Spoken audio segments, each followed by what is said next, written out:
Mga kababayan, mga kabataan, mga OFWs na tunay na nagmamahal sa Pilipinas. Good evening, good morning, good afternoon, wherever you are. This is Lan from the hashtag Walk with Lan channel. Welcome and welcome back to our channel. Ito daw po talagang mainit na balita ngayon sa social media at sa mainstream media. No? Yung nangikil daw kay dating House Speaker Martin Romualdez, inaresto po, no? Nagkaroon po ng bypass. Ay ano po ba 'yon,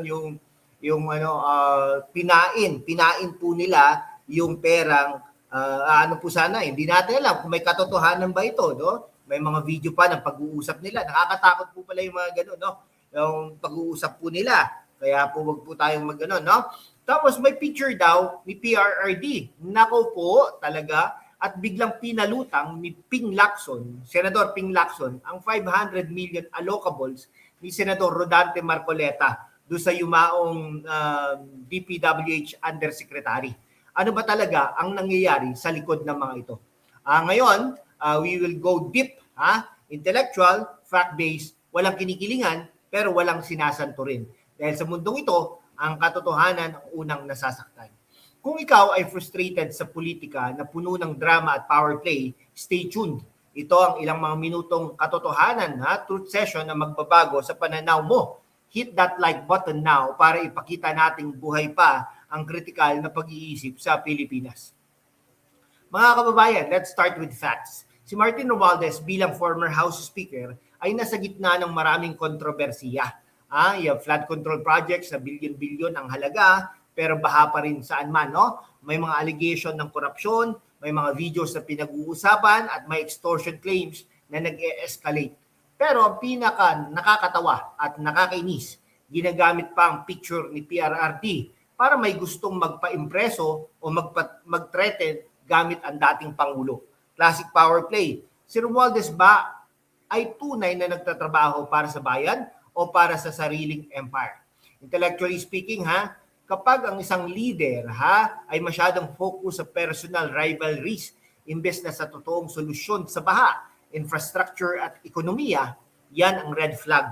Si PRRD, he built a legacy of decisive action, drug war, build, at pagdepensa sa soberenya. Walang picture-picture lang para magmukhang matapang.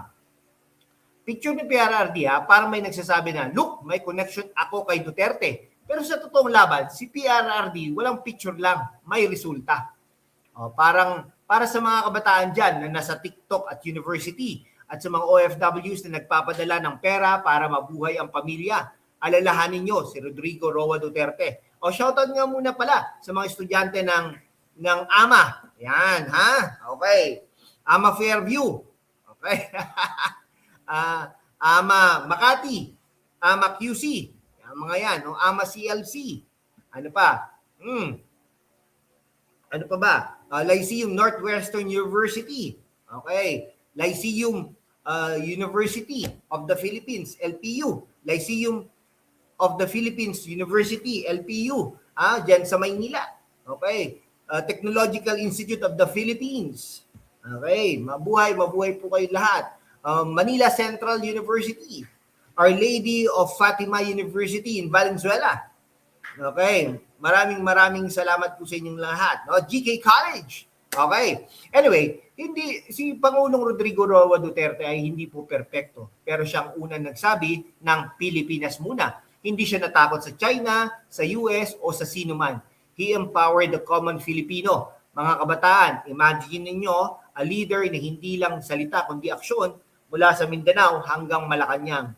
OFWs, alam nyo ba na sa kanyang panahon, mas malakas ang proteksyon at pagkilala sa inyong sakripisyo. Yan ang leadership na kailangan natin, hindi yung puro political chatro. Okay, ngayon, ay kung gusto nyo pa, comment down below, PRRD Legacy Limbs.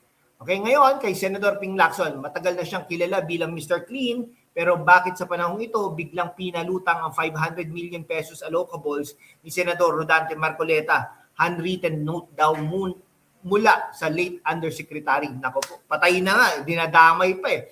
Anyway, allocables rebranded pork barrel, critical tayo rito. Pero bakit parang selective ang attack? Si Marcoleta na kilala sa matalas na depensa sa konstitusyon at sa katotohanan, biglang tinarget para may gustong patahimikin ang mga nagtatanong tungkol sa flood control at accountability sa House. Ay tayo, kung papipiliin tayo, Marcoleta o kay Ping Lacson, syempre, Marcoleta na tayo. Talo na naman to si... Anyway, Senator Marcoleta is fighting for transparency. He's not afraid to clash with the old guards. Lacson, baka may sariling agenda. Si Senate Blue Ribbon, bakit parang focus sa pagpunit sa mga Duterte allies? Allocables are not automatically illegal, pero kailangan ng scrutiny. Pero bakit ngayon lang? Timing is everything in politics.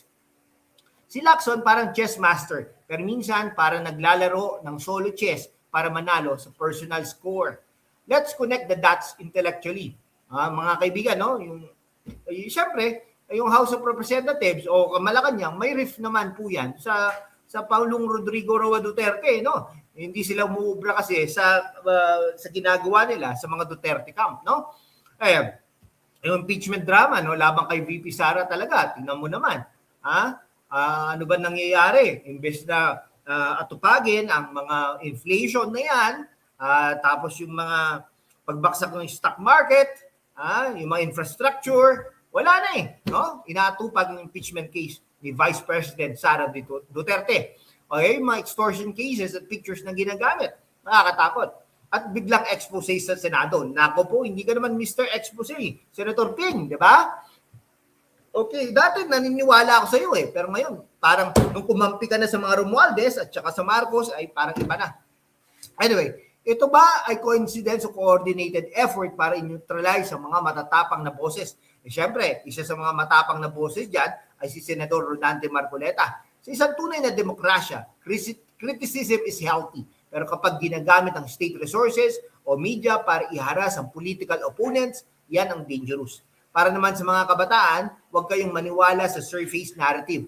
Mag-research, magtanong. Para naman sa mga OFWs, ang pera nyo ay nagbabayad sa mga politician na ito. Siguraduhin nyo accountable sila.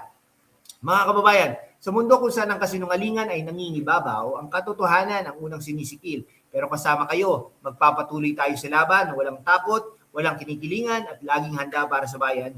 Sumali na sa aking YouTube channel membership sa #WalkWithLan at tulungan natin ang channel na maabot ang 100,000 subscribers. Ang inyong suporta ang susi sa kalayaan natin para ipagpatuloy ang pagbabalita ng katotohanan. Salamat at kita-kits sa laban. Comment down below, what do you think? Share this video to your groups and subscribe for more unfiltered truth. Mga kaibigan, in closing, si PRRD taught us to be strong. Si Marcoleta is showing us how to fight with facts. Romualdez at Lacson, time will tell kung ano ba talaga ang kanilang legacy. This is not the end. This is the beginning of awakened Filipinos. God bless the Philippines.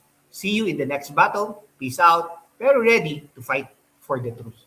Thank you so much. This is Lan from the #WalkWithLan. Signing off. And mabuhay po ang Pilipinas.